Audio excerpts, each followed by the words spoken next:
حضرت لقمان حکیم نے اپنے بیٹے کو کہا 3 نصیحتیں تجھے کرنے لگا ہوں، یہ 3000 نصیحتوں کا خلاصہ ہے، اور ان میں بھی 2 کو یاد رکھنا، 1 کو بھول جانا۔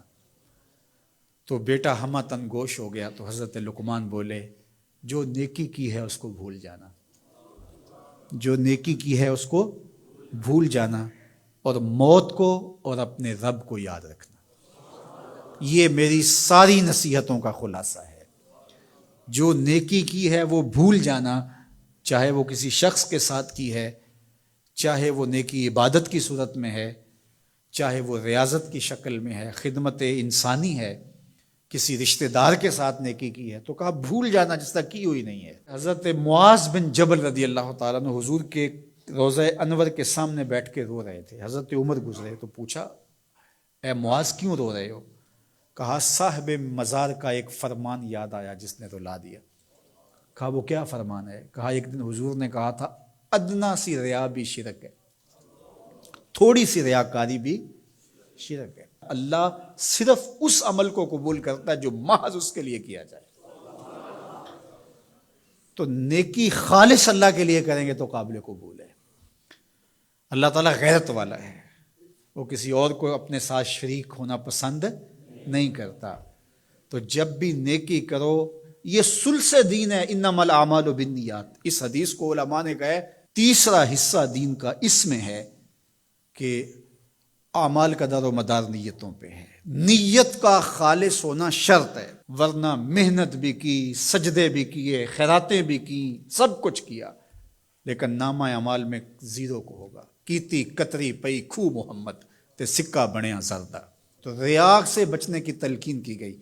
حضرت لقمان حکیم نے کہا جو نیکی کی ہے اس کو بھلا دینا، اللہ کو اور اپنی آخرت کو کبھی فراموش نہ کرنا۔ جب آخرت مستحضر رہتی ہے، ہر وقت بندہ خیال میں رہتا ہے کہ میں اللہ کے حضور پیش ہونا ہے، ایک میدان لگنا ہے، وہاں ترازو گڑے گا، اعمال تولے جائیں گے، تو خود بخود اپنا محاسبہ کرتا رہتا ہے۔ یہاں وہ کچہری خرید سکتا ہے، عدالتیں خریدی جا سکتی ہیں، تھانے یہاں بک جاتے ہیں، یہاں منصف بک جاتے ہیں، لیکن وہاں اللہ کی پولیس نہیں بکے گی، وہاں کے تفتیشی نہیں بکیں گے، وہاں کے تھانے، وہاں کی کچہریاں نہیں بکیں گی، وہاں ترازو پورا وزن تولے گا۔ یوم تبلی السرائر فما لہ من قوت ولا ناصر۔ فرمایا جس دن راز کھول دیے جائیں گے، کوئی کسی کی مدد نہیں کر پائے گا، اور نہ کوئی طاقت سے اپنے عیب کھلنے سے روک سکے گا۔ تو جب مستحضر ہوگا کہ میں اللہ کے حضور پیش ہونا ہے، ایک کچہری لگنی ہے، ایک عدالت لگنی ہے۔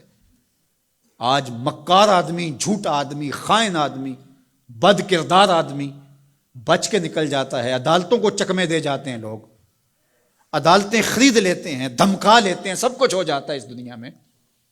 طاقتور کی کوئی بات نہیں کرتا، کمزور پھٹے چڑھا دیے جاتے ہیں، لیکن ایک عدالت ایسی لگنے والی ہے جہاں انصاف ہوگا، جہاں عدل ہوگا۔ تو اس لیے کہا کبھی اس کو فراموش نہیں کرنا، اور دوسرا اپنے رب سے کبھی بھی غافل نہیں ہونا۔ اپنے رب سے جو غافل ہو جاتا ہے وہ زندگی کے مقصد کو کھو بیٹھتا ہے، اور اسی کو رومی کہتے ہیں دنیا ہے یہ چیز، دنیا از خدا غافل بدن۔ دنیا کیا ہے؟ کہا سونے چاندی ہیرے جواہرات کا نام دنیا نہیں ہے، خدا سے غافل ہو جانے کا نام دنیا ہے۔ تو اس لیے اللہ کے ذکر سے، اس کی یاد سے، اس سے کبھی بھی غافل نہیں ہونا چاہیے۔ اور اگر کوئی اس سے غافل ہو گیا تو سن لو وَلَا تَكُونُوا كَالَّذِينَ نَسُوا اللَّهَ فَأَنسَاهُمْ أَنفُسَهُمْ اولئک هم الفاسقون۔ کہا ان لوگوں کی طرح نہ ہو جانا جو خدا سے غافل ہو گئے۔ تو جب وہ خدا سے غافل ہو گئے، اللہ نے انہیں ان کی ذاتوں سے بے خبر کر دیا۔ کسی نے کہا اقبال سے کہ تو نے خود ہی کا سبق کہاں سے لیا تھا؟ کہا قرآن کی اس آیت سے لیا تھا۔ اور یہ بات ذہن میں بٹھا لیں، اپنے لیے بھی اور اپنی اولادوں کی تباہ میں راسخ کریں جیسے بھی ہو سکے، کہ ایک چیز کو بھول جانا ہے، جو نیکی ہو گئی بھول گئے، اور اللہ کو بھی یاد رکھنا ہے اور آخرت کو بھی یاد رکھنا ہے۔ یہ چیز یاد رہ گئی تو سمجھ جاؤ خیر ہے، اور اگر یہ 2 چیزیں بھول گئیں اور جو بھولنے کی چیز ہے وہ یاد رہی تو سمجھو ہم نے اپنا سب کچھ لٹا دیا